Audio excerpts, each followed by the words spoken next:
Thank you for tuning in to Cop with Comic. I'm Brian Koppen, and we're here with comic Erika Spera.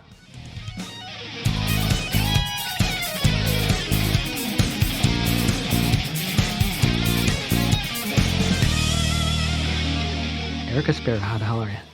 I'm good. How are you? Oh, good. It's so nice of you to come out on a cold Sunday. That's I all guess right. it is. Because of the threat of the coronavirus, certain people are calling in sick. Oh, I was born upstate, so this isn't even that cold. Oh, cool. Yeah, 30 degrees. Like, I'm from Chicago, and so this is kind of the weather without snow is a little bizarre. There hasn't been any snow. Yeah, it really hasn't. So it's really not upstate, has there been a bunch? Not even too much. Okay. I grew up in the floodplain, so I'm used to a lot. You're used to whatever. She's got her yeah. snowshoes already. And then where can people see you do stand-up comedy on stage in New York City, and where can they find you online?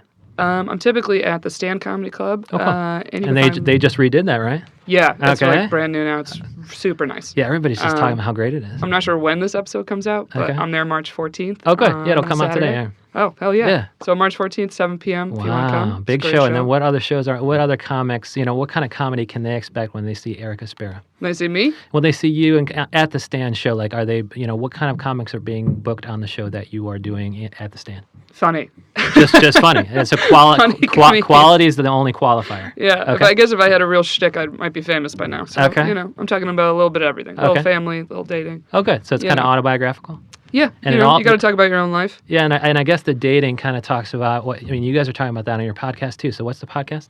Our podcast is called Shooters Gotta Shoot. I love that. I love the And- philosophy, right? And is that correct? Do shooters have to shoot? I mean, you have Yeah. to. Okay. Basically, my co-host and I both were college athletes. We both played basketball in college, and we kind of have an athlete mentality when it comes to dating. That's very like, listen, you got to make something happen. So do women ask out men in the shooters gotta shoot scenario? Yes. Okay. Yeah, like All it's right. like we're very down to make first moves, whether it's straight up asking or it's kind of an art of how do you open the door, let someone know you're at least interested. Okay. So There's how do you do that? Oh, I mean, there's many ways. Okay.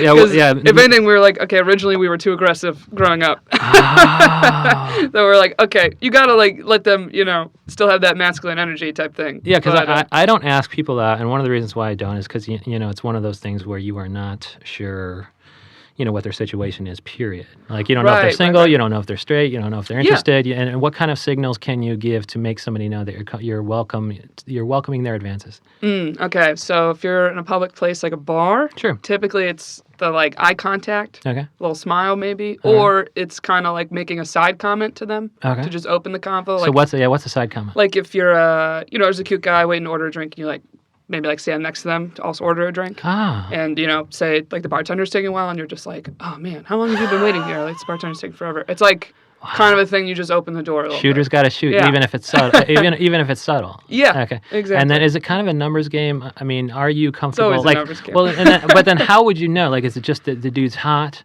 Like, how do you know Well, that like, the dude's not a super creep? Well, I mean, how do you know with women? It's just like I have no there's idea. naturally an attraction there. Yeah. You're in a bar and you want to talk to somebody. Yeah, but then you start talking to typical him, way it and is. what happens when it goes south? When it goes south? Do you find out that the guy's, good-looking creep?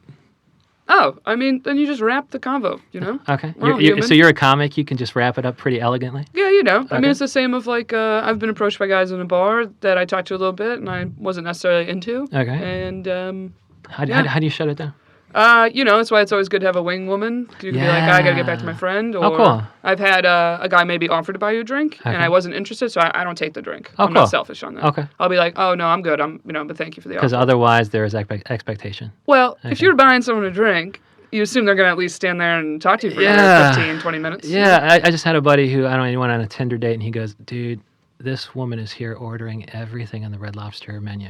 Are you And I was serious? just- yeah, I mean, because he's really, online people tend to shoot higher than they are. I think there's studies done. Like if you're an 8, they're shooting for 9s, and it's happening across the board. I mean, I think that's men in general, personally. Yeah, but, but that's just my they're opinion. also saying that maybe it's women too, and just kind of like, Yeah. how does internet dating factor into shooters got to shoot?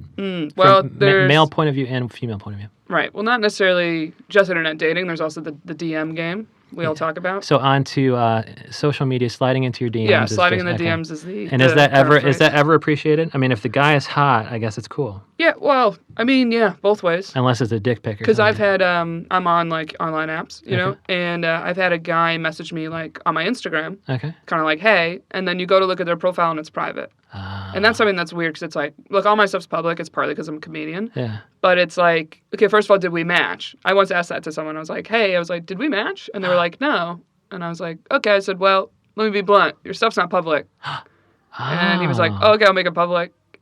So when but it they was a weird, it's like, and someone might say that I was rude to say that, but it's like, listen, you were only messaging me pretty much based on my physical appearance. It's Right. only fair that I see what's going on. Right. Like, what are you hiding?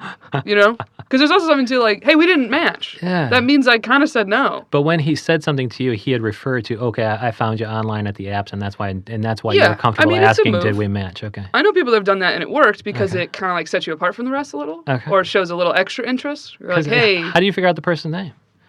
Like if it's an well, a lot online of app. the apps, your Instagram's connected. Oh, okay. Or you can put it in your bio, which I do have mine in my bio. What does it say? Just like your @ handle, like @Spera.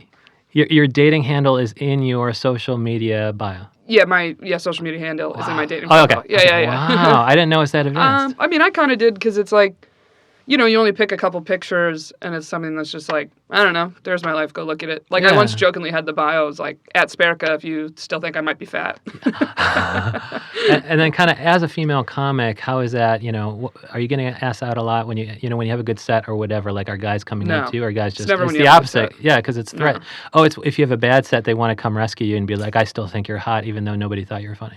Yeah, I don't know. Even though that's not happening with Erik Spera, of course. Well, it's like I've just noticed if I have a good set, I will typically have men after the show, if they speak to me, they like respect you in a way that they like more like, hey, shake your hand, like, oh, that was really funny. I enjoyed your set. You're like, oh, thank you. And then they like keep it moving. That's it. And then at that point, you should do one of your side comments. Yeah. You know? I tried that before. Okay. Where I'm like, Because, oh, this is like, your first time here? Like, you just Yeah, gotta you say actually, something. yeah, you respect me. That's pretty amazing. Why Yeah. don't you? Does respect, prevent you from asking me out though? That's bizarre. Like, why would somebody's respect for you decrease the opportunity to ask Well, I out? think it's something like they've done studies of like people's biggest fears, and it's like women's biggest fears in dating is like to be murdered, and a man's biggest fear is to be made fun of. Yeah. So it's something of like, if you're very funny on stage, especially, I have some jokes that are about dating very vaguely, and they're never specifically like, I went on a date with this guy, and you won't Yeah. believe what this dude did. But everyone will still assume like, if I go on a date with you, she might go up there and make fun of me specifically. Is- So I think that's part of Is it. it by design that you're scrubbing out any humiliation from your act? Like instead of like saying, Yeah. "Oh, this guy was a douche. He showed up and he did this," you're scrubbing that so that the dating Yeah. thing stays robust. I haven't, like, basically, I've never had anything so specific that I would even feel the need to, like, call someone out directly. Okay. If anything, it's like we're all dating through our lives and you'll find similarities. So I try to more have it vague. Because it's also like, yeah, I could talk about my own life and poke fun at myself all I want. Or, like, it's just easier to make generalizations. Yeah. Because I don't do comedy from a standpoint where I'm like, I'm trying to go up there and humiliate someone specifically. And that's even with, like, the podcast I do. We don't name names. We'll give nicknames to people. Because Okay. it's like, all right, you might listen and know I'm talking about you, but we keep vague enough details that it's like no one would know who I'm talking about. And so, is your co-host also a comic who is also dating actively? Not a comedian. Okay. Which is actually really great. Yeah. How does that? Yeah. How does that partnership work? Well- and why does it work? Well, we're good friends. Okay. And it's something that we both have similar mentalities, but then we often will disagree on things. So I think it's great. Especially when we do like dating research of like books and methods, and like try to go out in the world and try. And where's the That's area stuff. of disagreement? A lot of times, like, I'll read a book, we'll both read the same book, and I'll be like, I actually really liked this book and thought it really encouraged me to go out there and, like, be more open. And she'll be like, I hated this book. I felt like, it was saying all this, X, Y, Z. It was forcing me to go out and do take my shot. Yeah, like, basically, I so- read one dating book I felt like was, like, quote, the feminist dating book. It was like, go out there, have sex with whoever you want, Okay. like, figure out what you like, and be the thing people chase, is how I read it. Okay. And then She read it the other And way. then she read it as like it was very too much like physical appearance dependent, Okay. sort of. Like it almost was being like too much pressure on that. And- And I was like, oh, interesting. Because we read some old school book that basically is like, don't speak, don't put out, like literally almost have no personality. Right, and she liked that one better. No, I mean, Oh, we okay. both, but which both each didn't like it. book, what's so interesting is, especially old school ones, there's so many parts that we like kind of scoff at and laugh at. And Okay. we're like, this is fucking ridiculous, Okay. right? But there has to be a kernel of wisdom. Yeah, because all the books we've read, there's similar things in them, and there will be something we agree with. Okay, So it's kinda- which is usually what? The biggest thing I'd say in terms of like heterosexual relationships if a man wants to see you, he'll make the effort to see you. Okay. Is kind of the underlying thing of a lot of books. See, what sucks though is as somebody like I peaked when I was about 12, and I haven't dated since. Like really, like I haven't dated since for decades. And one of the reasons why is because like back in the day, all the girls would ask me out. And then, like, of course, I turned 18 or whatever, and then shit went south. But it's like I stopped asking people out because it's like I also didn't like the options I was getting. Like, because I peaked so early, I was attracting the 10s of the 10s, but then different things start to matter when you get older. Like, although I became a lawyer and stuff like that, like, you get fatter, you lose your hair, and your competition is guys who have their hair and, have tons of money. Yeah, but you have a good job. Yeah, but I'm not even a lawyer anymore. I kind of gave up my license 10 years ago because I wasn't making money. But, like, I don't ask people out, even though I could, because I just never do because I don't want to get rejected. And so I hate books that are out there teaching the narrative like he's not that into you. It's like, I totally fucking am. It's just I don't ask people out unless, they do their side commenters. Like, it wouldn't even side comment would be far too fucking subtle. Like, she would really just literally have to be, a sign around her neck saying, date me, please, Really? Like, okay. I totally like you and date me, please. And so I guess that how do you... although the assertive guys will totally make an effort to ask you out, how do you deal with somebody else who might not be as assertive or just, I don't know, fears rejection? Erik Spera, I mean, you're like a 10. And so if guys are if guys are like, oh, I'm going to ask out this 10 and she's going to say no, of course, like you will have ensured that you won't be asked out by somebody that you might like, even though he's like an 8. Okay, and I'm not an 8, I'm like a 4 or something. But this is all hypothetical. Before I answer that, I have a question for you. Okay. I'm curious. Okay. So, I know many guys that are like you. Okay. That because I've had male friends my whole life. Good. And there's others out there. Yeah, sure. No, and so many of them. That's partly why I was the type to be like, screw it, I'll ask a guy out, because I would hear it all the time from men of like, why do I have to be the one to make the first move? Good. Why it would be so nice if the woman did. Cool. And then I was doing that basically my whole life, and it was never working. Okay. And so a lot of times guys say that, and it's almost like, okay, no, you would like it if it's someone you want to date. Right. Which is anybody. Right. That's what it's like to be a woman.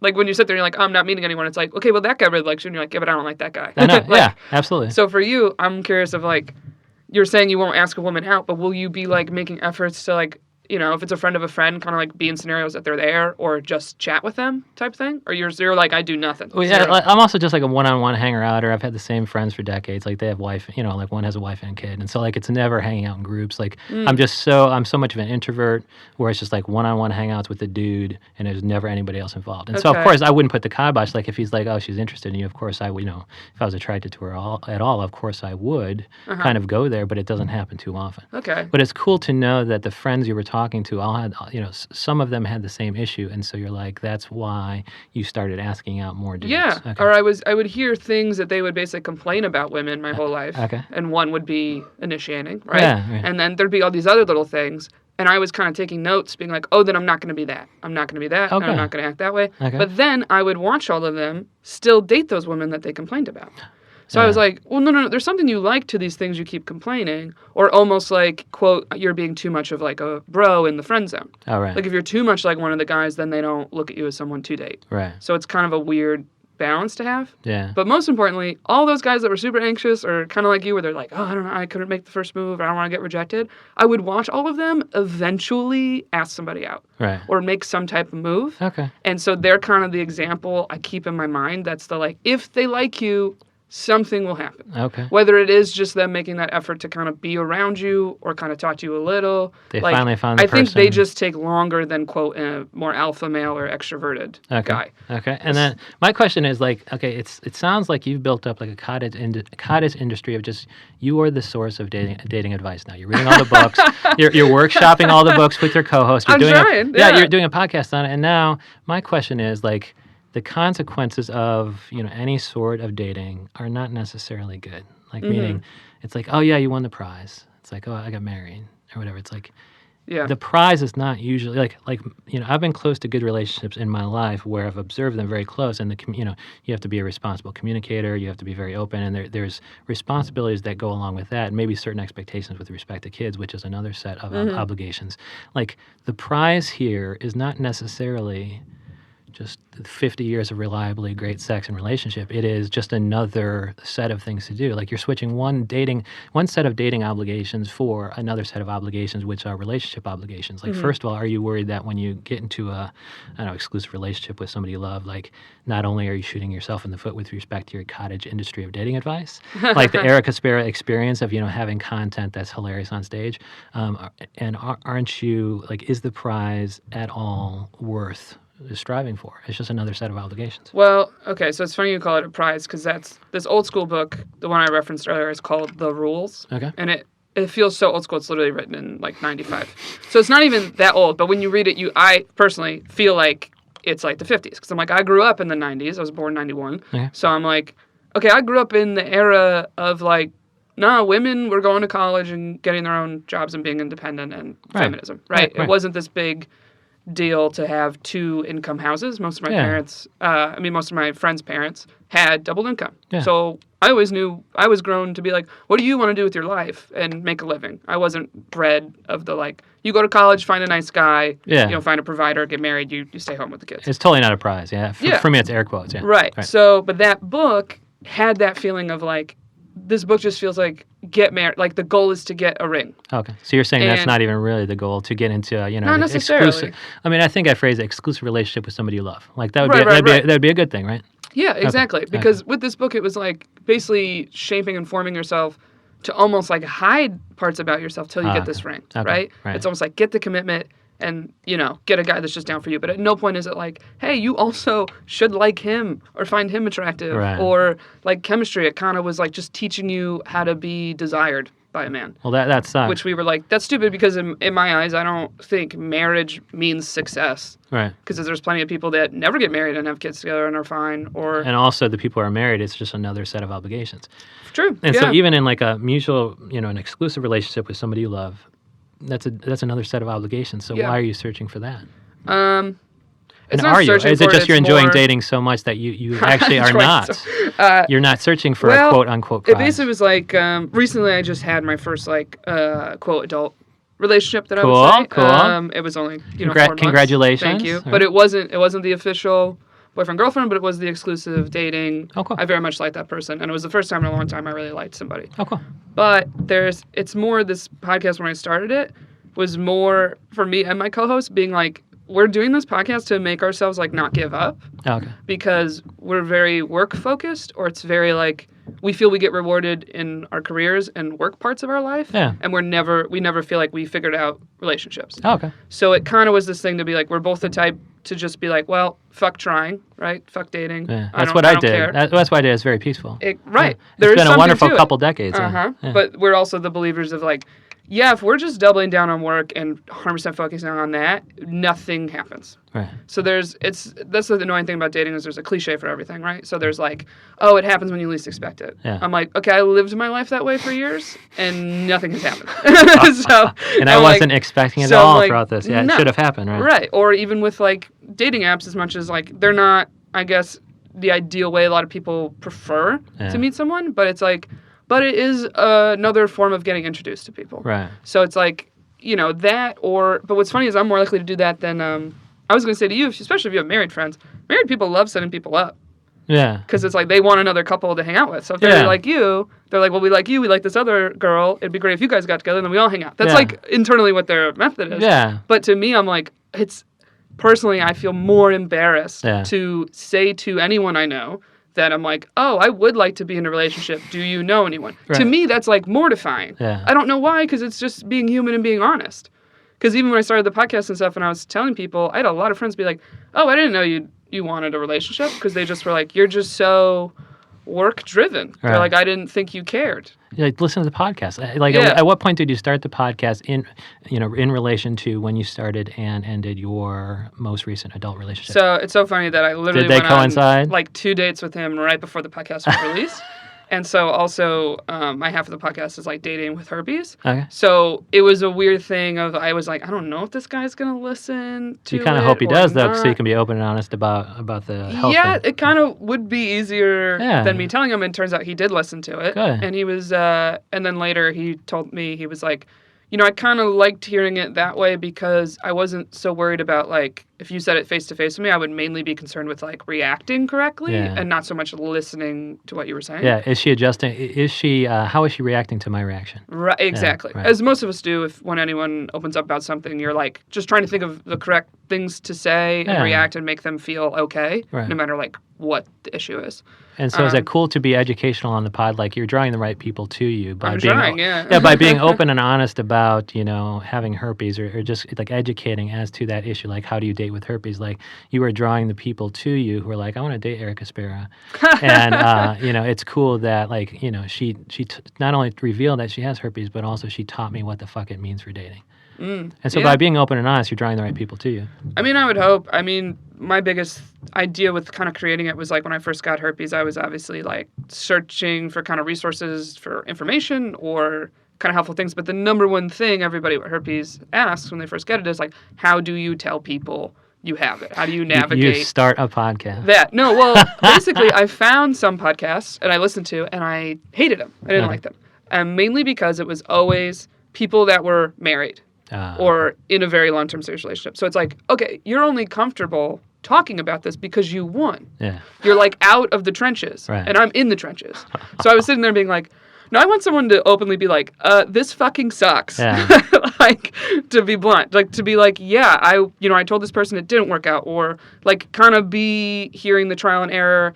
Similar to, I was in a support group I found that was all women that had herpes. Oh, cool. And that was so helpful to be like, oh, everyone in here is dealing with those problems, and it's so nice to, like, feel not alone in that sense. Yeah. But it's, I think maybe just because I'm kind of naturally a little more cynical a bit, that it's like when you're sad and you're down, it's that misery loves company a little bit. Oh, okay. So it's something that it's like, it's such a relief to hear someone else being like, yeah, it fucking sucks sometimes. Yeah. You're like, right, it sucks. And so are you getting a good response from your podcast listeners for when you talk about that?